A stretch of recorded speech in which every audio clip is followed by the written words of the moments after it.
Hey, good morning from Manitoba, Canada. If you look outside, you're going to see the frozen tundra that we live in, and that's the reason why we work in the basement over the winter. So, today we're going to put together our rear mechanical brake and sprocket back onto the wheel. One of the first things you're going to notice is that there's no brake pads on it, or brake shoes, sorry. I've taken them off. I'm going to use them on another project, and this is a mock-up anyway. So what I do is like I was saying yesterday, put replace sprocket and rivets. I rate the drum. It's an 8 out of 10 in my opinion. I've written on the wheel, the hub is a 9 out of 10. It's not rebuilt, and I put the date.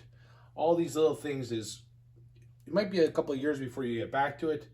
And for myself at least, with all these multiple different 1942 Harleys, it's hard to remember which one I worked on, what I did, and what they needed. So, marking them right on the parts is a good start. It's a very visual thing. You just look at it and go, okay, I need to do this to that. So, follow along as we start putting this together, and then we're going to start putting the frame back to make it look like a motorcycle again. So what I'm opening is a set of Colony brake drum lugs or studs. So Colony is a manufacturer that does all kinds of hardware and really helps do these restorations. I mean, they make every kind of nut and bolt, washer, you name it, they make it. So it's not as good as a Harley, but it's a close second. And finding stock Harley hardware is actually very tough. So, this is a good substitute. What they make is exact reproductions of the stock Harley hardware that you need when you're restoring these bikes.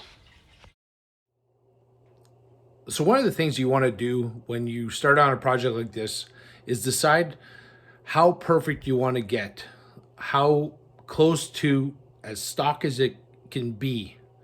And that comes down to a variety of things. I mean, it depends on the hardware, depends on the parts, it depends on if you're going to get it judged, if you want to just ride it, if you want it to look kind of military, really military, or you want it as perfect as you can get it. And I'm going to show you a couple things that just to give you an idea how much you can get into it.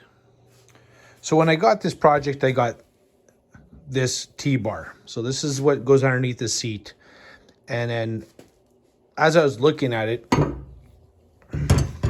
you can see all this weld here. So that's not factory. Someone did that. You can see that the stud here is broken off. This is another one. So you can see how it had a big rivet. So these are basically two of the same, but you can see the difference here. So this is some of the things you're going to notice. Now, that part is the same, but when you look at this, so this one has a hump, this one doesn't. And after doing a bit of research this morning, I read that from I think 32 to 52, there was 10 different types of these seat tees. Never mind the civilian, never mind knucklehead, panhead, RL, DL, VL, you name it. That's just the military versions. And some of them are, you can see this weld, that's factory. So what they did is they took a standard length, which is about 3.5 inches longer, seat tee, and they cut it just so that it was easier in production to get these pieces out and not have to make a new forging. So this is what I'm saying is when you get into a project like this, how close do you want to get?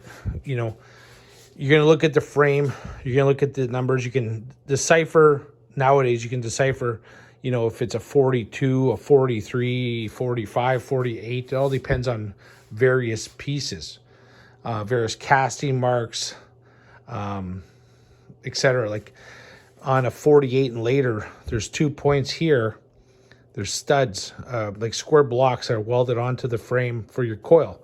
So that's an easy telltale sign. So that's what I'm saying is you have to kind of figure out how crazy you want to get. Are you looking to be absolutely perfect, you know, as original as you can, or, you know, really close? And there's only a few types of, you know, a few people who will look at something and go, that's not correct, or that is correct. And in the end, it's up to you. And who cares what they have to say if it doesn't matter to you? You know, what do you want to do? You just want to get these bikes back together, back on the road, and riding them. A lot of times when you get to a point where you've gotten as perfect as you can, those bikes never get fired and never get run. That's not what I do. That's not what I want. That's not what I build.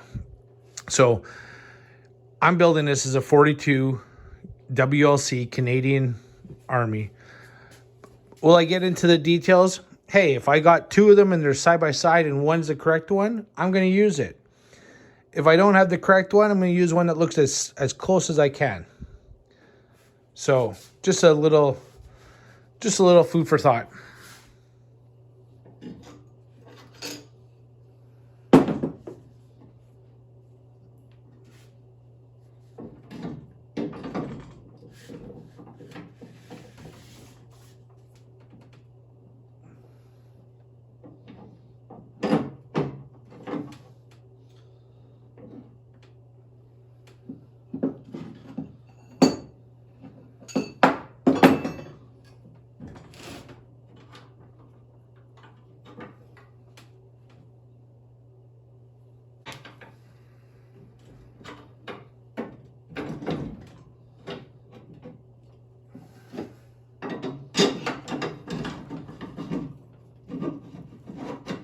So one of the things about 45 versus big twins is, so big twins, knucklehead, panhead, they use the same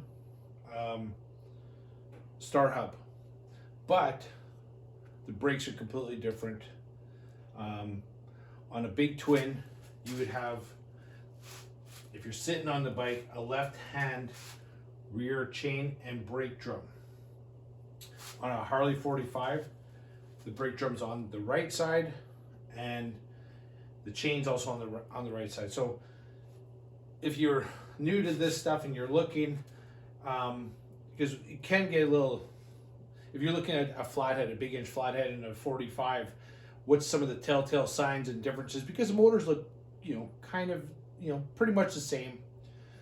One of the things you're going to look at is the transmission, because Harley 45s have a very unique small 3-speed transmission. Big twins have 4-speed transmission, very distinctive. And one of the things you're going to want to look at is 45s have a single down tube frame, big twins double down tube. So if you're walking up to a bike, you know, if you haven't studied them, or you're just interested in them and you haven't, you know, really got right into them, that's a few telltale signs. The position of the brake, the style of transmission, the style of frame, because the front ends are quite the same. Seats are the same. The tank shapes are the same. The dashes are the same.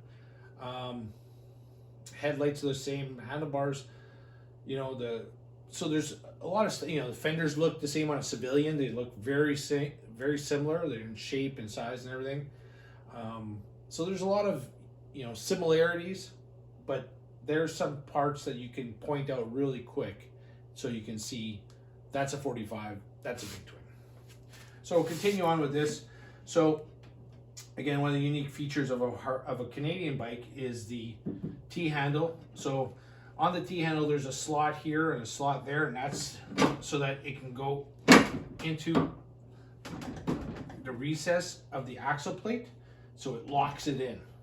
Okay, there's a spacer here, and what you want to make sure is on the other side there's a brake anchor plate that attaches to the frame with a very specific bolt, so that's going to go there.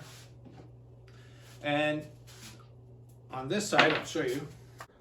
So on this side you have a spacer and a nut, and that goes through the spacer that goes inside the brake backing plate. And there's gonna be a specific bolt that goes in here to as your brake anchor. It's flat, it slides into that slot, and it allows for the travel to go back and forth. I still got to find one. We're missing the brake arm here. I have one, I just got to find it. So after you tighten this up, you put your crown nut on, and there should be a spot for a cotter pin. So we got the front fender onto the forks.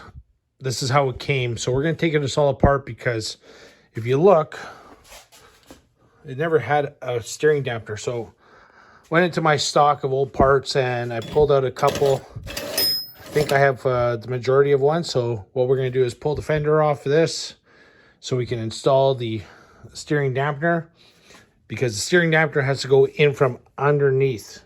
And you can see right, there's my finger. See that? There's a hole right there. So that's where you have to start. So in order to get that in, you got to take the fender off. So I got the fender off, and while I had it off, I thought I'd show you something. So if you look right here, if you watch, you can see that movement.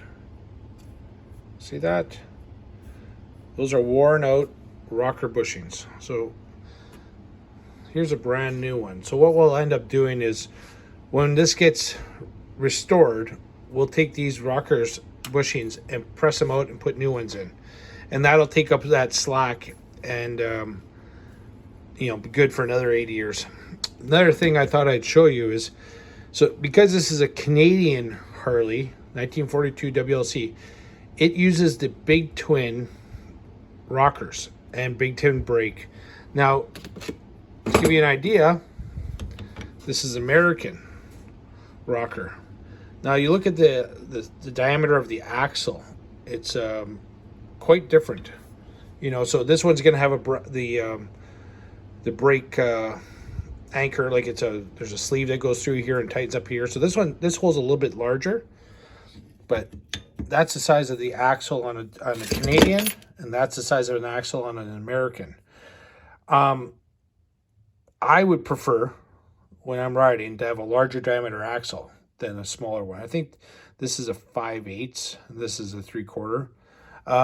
Just interesting, to see the difference. While we have the Springer out like this, just to give you an idea, there's 4 different sets of springs in here. So there's large diameter, and then in the inside there's another set, and large diameter, another set on the inside, and that's standard 4 springs. These rods, they come out. You can replace those. Inside the neck part here where you grease it, there's a cup like that directs it. It kind of keeps it straight. I'll show you the difference between a good one and a bad one. So I couldn't find the worst one I have, but this one's not great either. But the one I have is like there's almost no edge here. So you want to keep an eye on that and just see if they're wore out, replace them. So what happens is when you pump the grease in, it goes and it comes through this little slot. There's a little hole there. It's hard to see it, but there's a little hole that creates grease, that pushes the grease out and allows for grease to go in and out and lubricate the shaft as it goes up and down. So I got the dampener all apart. So just to give you an idea, here's all the components that go into that. And if you don't have one of these when you're rebuilding these old bikes, you got to get one. So here's some extra parts I have. So as you go, the rod and this tension star, this goes underneath and it actually clips in to hold it. And you got a fiber washer. This piece actually goes into a piece in the frame, a little mount in the frame. Another fiber washer. That's the bottom. Then you get to the top. This actually screws into the top of the Springer stem. And this is one style, but I need a different one. It's a bit of a different loop. Then you got Then there's a spring that goes in here, which I don't have. So I'll have to find that. I think it actually goes on this shaft under here. We'll have a different loop here, which is more this style, but not chromed.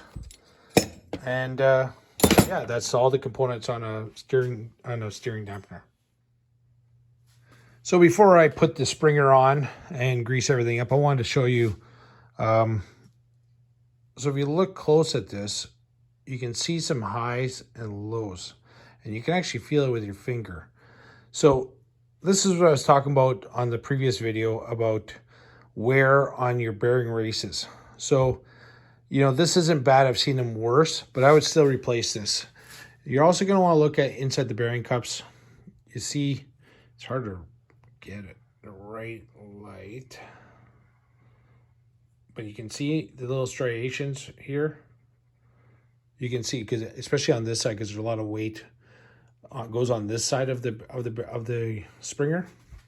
So, you know, it looks good in the front, really. But again, you know, full restoration, you know, you probably want to replace that. If this was a rider, you'd probably get away with this one, but you can still feel it. So just small things that you want to look at. Here's a new one. It's just, you know, it's been parkerized. So it's just nice and perfect.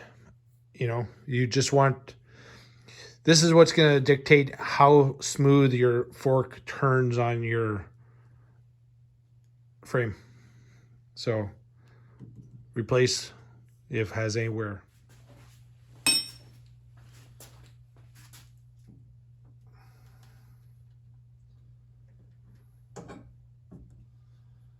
So I've got everything greased. Bearings are all installed. I just use Red Tech grease, put it on, put the balls on, and we'll try and get this in one nice install.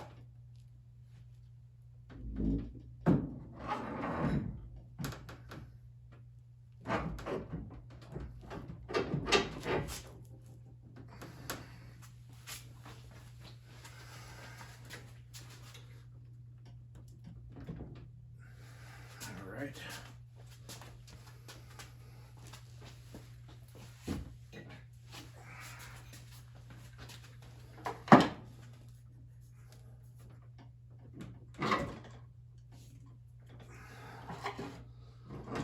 Okay.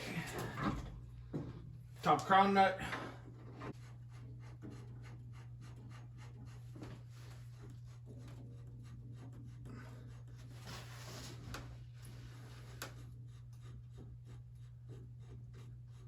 This has to go all the way to the bottom.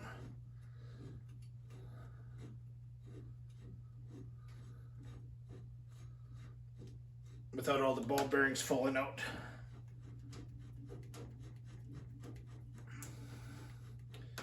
So on your springer, underneath your bearing, there's another small little, it's called I think it's called a self-centering spacer washer. What it is it's tapered and it takes the bearing and keeps it in position. Make sure you have that piece on. All right, so we got it on.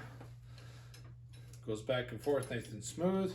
So the next step is installing the handlebars. So in case you've never used these type of handlebars, this is internal throttle and spark advance. So because it's a 6-volt system, you advance and retard your distributor to get a better spot when you're kicking it over. So the timing is, it fires at a different position, makes it easier to start.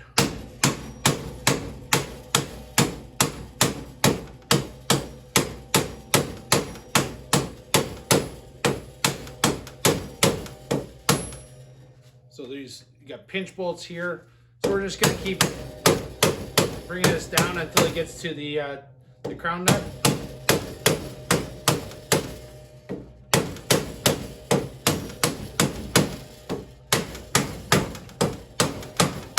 Again, this will be all repainted, so I'm not too worried about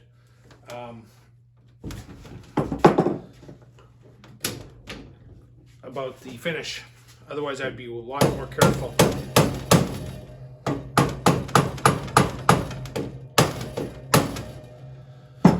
So we're down to the crown nut. So this is your crown nut. We're down to it. So now what we need to do is gather up all the components of our steering dampener again, reinstall it. There's a cover that goes on here. We'll see if we have one. And just as we're at this point, again, with all these militaries, there's so many different variations. So this is one style of headlight mount. There's a second style that puts the position of the headlight in the same fashion. 1942. 43, the headlight went from this position to this position. And the horn went from here to here. So if you're looking at, old Harleys, military, 42 headlights up, 43 headlights down. And when that happened, when they changed the headlight positions in 43 on a Canadian bike, that's when they eliminated the front Fender toolbox, because now the headlight would be actually behind the toolbox. So one of those things that when you're looking at at a show or something, museum, you can really see the difference between a Canadian 42 and a 43 very clearly. So here we are. We're going to put the steering dampener in. So I'm going to try and do this with the one hand. So this goes into that point. So it gets held in there. If you look on the back of the frame, what I'll have to do is turn this. This goes into that little receiver there. Okay. So we got the front one in, the back one in, and then this, well, if you can see that goes in there. So we got 3 points that lock into each other. This one where my finger is, that locks into that point. This one locks into the fork. And then that one locks into the frame. So we got the steering dampener all installed. So on this rod, inside the stem, there's a small spring. And then you have your top crown nut on top of your cover. And then you have this dampener handle. And then you have a Bakelite washer, a steel washer, and this nut, the second nut. So all of it goes together, and that's the finished product. So we're gonna look at this fender. You can see it's pretty beat up here. This will have to be replaced. This is just rotted here. There's another inside mount that collects the dirt and collects the moisture, and that is what allowed it to rot. You can see a few more repairs on the inside. All in all, it's still a decent fender. We'll use it. So due to some technical difficulties, I lost all my video of installing the fender, but I'm gonna give you a quick view. So underneath the fender, there's a recess, and it's a concave bolt comes through, bolts onto these. Very simple. You just slide it up. And on the bottom here, you've got very specific, these are lock washers that go in the recess in the fender, and then you put your nut on, and then you fold these over. So these are locking tabs. So the fender's on. So with the fender installed, the front end's on, the handlebars are on, the back wheel's assembled and on. Now we're going to move on to the front wheel, front brake, which, since I've already shown you all the internals on the back brake, the front's exactly the same, so I won't bother with showing you guys that. I will show you the differences in the brakes, and watch for part 5. And I hope you're enjoying the series, and I hope you can see how much work it entails restoring these old bikes, all the differences that there is on them. And we'll continue going through this. I hope you guys are learning something, and have a great day. Like and subscribe. We are Save the Russ. This is who we are. This is what we do.